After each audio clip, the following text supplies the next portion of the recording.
As always, guys, don't forget to hit that subscribe button. Also, hit that bell to be notified for future videos. Hey, welcome back to the Fish Tank. I am Cole, and happy Super Bowl Sunday. That's when this video was recorded. Today we are working on a Matchbox Camino that we're going to turn into a pretty cool barn find tree hauler for those old and dried out Christmas trees. This car was supposed to be built for our holiday series for this year, for the month of December, but with everything going on with work and being sick and everything else, we did not get to it this time around. But those Christmas trees gotta go somewhere, so what better time than now to complete this El Camino barn find tree hauler. Let's jump into it. Alright guys, let's jump into it. As you see here, the car was completely torn apart, the posts were sanded down, and we're going to throw this guy into our chum bucket. As you see here, we're going to quickly unscrew it, drop her in, and give her a good shake. Once we do that, we're going to move on to our base of our car and start removing the tires. Like I said, we are going to work on removing the tires and axles from our casting. I didn't think it would be necessary to reuse them, even though they were in pretty good condition. With that said, the pliers were not doing the job, so we had to move on to something a little stronger, aka the Dremel tool. And with that, we were able to cut off one side completely and be able to push the axle completely through. Once we got the axle completely removed, I then cleared out the rivet that held in the axle, and we made sure there was enough room for new wheels. Funny enough, this was the hardest part of my build this time around. Normally the wheels is what sets up the whole project, but honestly everything else came first, and the wheels were the last thing that I figured out, which was very odd for me, but it happens.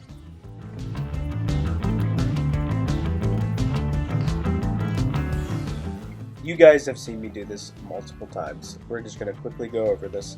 So after the car was taken out of the stripper, we decided to clean the base, just to doll it up for paint, because we did end up spray painting it. And then after that was done, we did clean up the whole casting. Believe it or not, the casting was pretty rough. It was not in the greatest of shape. So that is what made me do the decision of a layered barn find design for the paint. Meanwhile, back in the fish tank. A lot of you might be asking, what is a layered paint job? So what I mean by that is I built up layers of paint and did some fading, as you see here in the example, of some different colors. And what I wanted to do was layer paint. So the goal was to start with blue, and then layer with red, and then layer with this tan, kind of like banana color on top, as you guys see me use before. Pretty much what I was going to do was what we did last time on a car like this. We are just going to sand it down to a certain layer so that certain color pops through. And with that said, that's what we did. This was a pretty tedious process, and honestly, I did it twice before I got it right. And it just was starting to really tick me off. So that's why this picture is the only being showed. And also with the rust powders and the dirt, we also were trying to figure that out. And honestly, completely forgot to record that as well. So I do apologize for the inconvenience. I know a lot of you do enjoy that, but next time around, we will make sure to get all that ready for you guys. Everything was said and done. This was the final paint product before we started dislayering the paint. As you guys see here, we just used the crappiest brush that we had, wire wheel brush that we had, to start taking off the paint. We also used a hand wire attachment, and we also used sandpaper. You could really do a lot of different ways to remove the paint to a certain layer, but the best and fastest effective way I've noticed is using the Dremel tool. Like I said, you can also use 2000 grit sandpaper to remove it. That works as well. It's really all your preference. Once we were done with the powders and the clear coating, we did move on to detail. So as we always do, we started with our chrome layer with our chrome pen. It turned out awesome, and then we moved on to some paints for more realistic detail.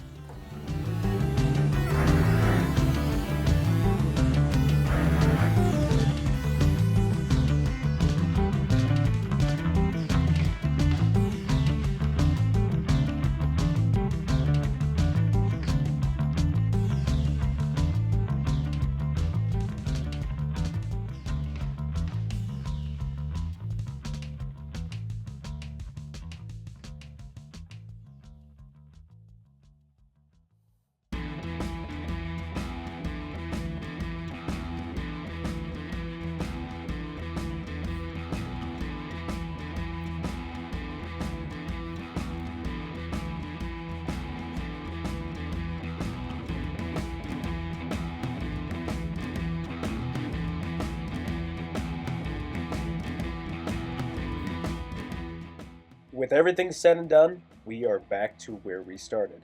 And where we started was with this pretty decent looking El Camino made by Matchbox. Honestly, it really didn't have to be redone, but I thought it'd be a cool idea because it was the holiday season to create a pretty cool car hauler out of a early 70s El Camino. And today, I really think we have figured that out and was able to build something pretty cool. Let's go see what we finished with. And here is what we finished with. This is our final project of the Tree Hauler El Camino. I know that we went from a pretty decent shape to a pretty rough shaped car. I just really think the rusty, tired look would look the best on this car. And honestly, I don't think I was in the wrong for that in any way possible. As you guys see here, the wheels we went with was an old set of black walls from the 80s or 90s off of a Hot Wheels casting. We crimped a couple axles together and put those on. I think they look best. I was thinking of some cool sets of rubber wheels, but none of them really worked out for what we needed, and that is what we came up with. The glass in the interior was in pretty good shape. Didn't really have to do much there. The main focus today was the base, wheels, and the body. Guys, I hope you enjoyed this video. This was a pretty cool car that honestly took a lot longer to complete than I thought it would, but it's done now, and I hope you guys enjoyed our new video. Lastly, guys, before I head out, I just want to remind you, a lot of good feedback from the post from the other day of the personal car giveaway. You can probably see the cars to your right that we're planning on giving away. My plan is to have a video with more information on that coming out on either Tuesday or Wednesday this week. So stay tuned with that. And with that said, guys, thank you very much for stopping at the fish tank. I will see you in the next one. Bye, guys.